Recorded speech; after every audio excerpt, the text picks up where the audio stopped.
ರಕ್ಷಣೆ ನೀಡಬೇಕಾದಂತಹ ರಕ್ಷಕನಿಂದಲೇ ಅತ್ಯಾಚಾರ ಆರೋಪ ಕೇಳಿಬರ್ತಾ ಇದೆ. ಇದೀಗ ಪೊಲೀಸ್ ಪೇದೆಯಿಂದ ಮಹಿಳೆ ಮೇಲೆ ಅತ್ಯಾಚಾರವಾಗಿರುವಂತಹ ಆರೋಪ ಕೇಳಿಬಂದಿರುವಂತದ್ದು. ರಕ್ಷಣೆಯನ್ನ ನೀಡಬೇಕಾದಂತಹ ರಕ್ಷಕನಿಂದಲೇ ಇದೀಗ ಅತ್ಯಾಚಾರವಾಗಿರುವಂತಹ ಆರೋಪ ಕೇಳಿಬರ್ತಾ ಇರುವಂತದ್ದು. ಪೊಲೀಸ್ ಪೇದೆಯಿಂದ ಮಹಿಳೆ ಮೇಲೆ ಅತ್ಯಾಚಾರವಾಗಿರುವ ಆರೋಪ ಕೇಳಿಬಂದಿದೆ. ಡಿಎಆರ್ ಪೇದೆ ವಿರುದ್ಧವೇ ಕೇಳಿ ಬಂದಿರುವಂತದ್ದು ಈ ಆರೋಪ. ಮಹಿಳೆಯನ್ನ ಪುಸಲಾಯಿಸಿ ಲಕ್ಷವನ್ನ ಪಡೆದಿದ್ದಾರೆ ಪೇದೆ. ಒಂದ್ ಕಡೆ ವಂಚನೆಯನ್ನ ಮಾಡಿರುವಂಥದ್ದು, ಮತ್ತೊಂದ್ ಕಡೆ ಮಂಚಕ್ಕೆ ಕರೆದಿರುವಂತಹ ಕೃತ್ಯವನ್ನ ಮೆರೆದಿದ್ದಾರೆ.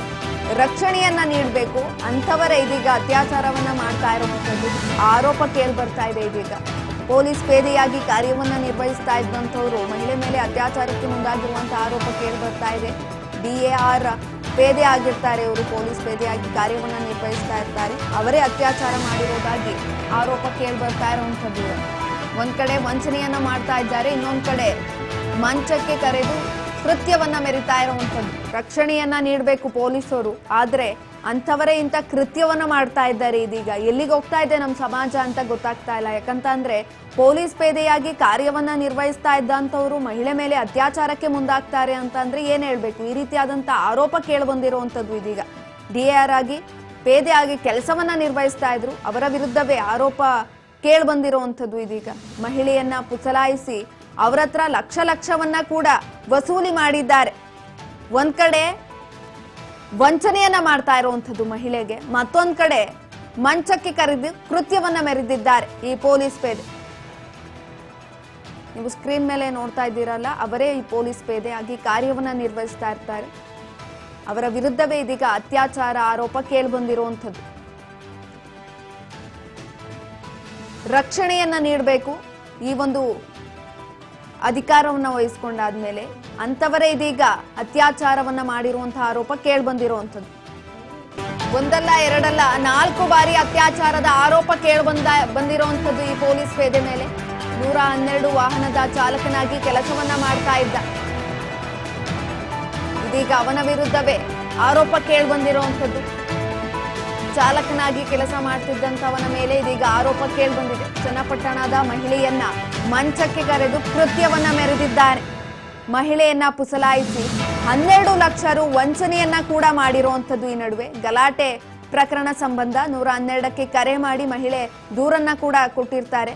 ಮಹಿಳೆಯ ನಂಬರ್ ಪಡೆದು ಮಹಿಳೆಯ ಜೊತೆ ಸಲುಗೆಯಿಂದ ಇರೋದಕ್ಕೆ ಈತ ಮುಂದಾಗಿದ್ದಾನೆ. ಮಹಿಳೆಯನ್ನ ನಂಬರ್ ಅನ್ನ ಪಡೆದುಕೊಂತಾನೆ. ಅದಾದ ನಂತರ ಆಕೆ ಜೊತೆ ಸಲುಗೆಯಿಂದ ಇರೋದಕ್ಕೆ ಶುರು ಮಾಡಿರುವಂತದ್ದು. ಇನ್ನು ಮಹಿಳೆಯ ಜೊತೆ ಸಲುಗೆ ಬೆಳೆಸಿಕೊಂಡಿದ್ದಂತಹ ಪುಟ್ಟಸ್ವಾಮಿ ಈ ಸಂಬಂಧ ಎಂಕೆ ದೊಡ್ಡಿ ಪೊಲೀಸ್ ಠಾಣೆಗೆ ದೂರನ್ನ ಕೂಡ ನೀಡಿರ್ತಾರೆ ಮಹಿಳೆ.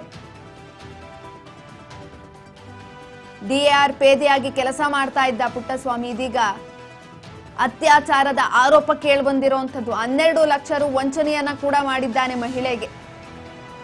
ನಂಬರ್ ಅನ್ನ ತೆಗೆದುಕೊಂಡು ಸಲುಗೆಯಿಂದ ಇರೋದಕ್ಕೆ ಶುರು ಮಾಡಿದ್ದಾನೆ. ಅದಾದ ನಂತರ ಆಕೆಯ ಬಳಿ ದುಡ್ಡನ್ನ ಕೂಡ ಇಸ್ಕೊಂಡು ಅತ್ಯಾಚಾರವನ್ನ ಕೂಡ ಮಾಡಿರುವಂತಹ ಆರೋಪ ಕೇಳಿ ಬಂದಿರುವಂತದ್ದು. 4 ಬಾರಿ ಇವನ ವಿರುದ್ಧ ಅತ್ಯಾಚಾರ ಆರೋಪ ಕೇಳಿ ಬಂದಿದೆ. ಜನರಿಗೆ ರಕ್ಷಣೆ ಕೊಡಬೇಕಾದಂಥವರು ಇವರು. ಇಂಥವರೇ ಇದೀಗ ಇಂಥ ಕೃತ್ಯವನ್ನ ಮಾಡ್ತಾ ಇದ್ದಾರೆ. ಯಾರ ಬಳಿ ಹೋಗಿ ದೂರನ್ನ ಸಲ್ಲಿಸಬೇಕು ಜನಸಾಮಾನ್ಯರು. ಈ ರೀತಿಯಾದಂತಹ ಪ್ರಕರಣಗಳು ಇತ್ತೀಚೆಗೆ ಹೆಚ್ಚಿಗೆ ಆಗ್ತಾ ಇರುವಂತದ್ದು. ತಿಳಿದವರು, ಬುದ್ಧಿ ಇದ್ದವರು, ವಿದ್ಯಾವಂತರೇ ಈ ರೀತಿಯಾದಂತಹ ಕೃತ್ಯಗಳನ್ನ ಮಾಡ್ತಾ ಇದ್ರೆ ಬುದ್ಧಿ ಹೇಳೋರು ಯಾರು? ಮಹಿಳೆಯ ಜೊತೆ ಸಲುಗೆಯನ್ನ ಬೆಳೆಸಿಕೊಂಡು ಅತ್ಯಾಚಾರವನ್ನ ಮಾಡೋದಕ್ಕೆ ಪ್ರಯತ್ನಿಸಿದ್ದಾರೆ ಅನ್ನುವ ಆರೋಪ ಕೇಳಿ ಬಂದಿರುವಂತದ್ದು. ಆಕೆಯ ಜೊತೆ 12 ಲಕ್ಷ ರು ಹಣವನ್ನ ಪಡೆದುಕೊಂಡಿರುವಂತಹ ಆರೋಪ ಕೂಡ ಇದೀಗ ಕೇಳಿ ಬಂದಿರುವಂತದ್ದು. ವಂಚನೆಯನ್ನ ಮಾಡಿದ್ದಾರೆ. ಒಂದ್ ಕಡೆ ಮಂಚಕ್ಕೆ ಕರೆದಿರುವಂತಹ ಕೃತ್ಯವನ್ನ ಮೆರೆದಿದ್ದಾನೆ ಪುಟ್ಟಸ್ವಾಮಿ. ನೀವು ಟಿವಿ ಸ್ಕ್ರೀನ್ ಮೇಲೆ ಕಾಣ್ತಾ ಇದ್ದೀರಲ್ಲ, ಈತನೇ ಪೊಲೀಸ್ ಪೇದೆಯಾಗಿ ಕೆಲಸವನ್ನ ನಿರ್ವಹಿಸ್ತಾ ಇದ್ದಂತ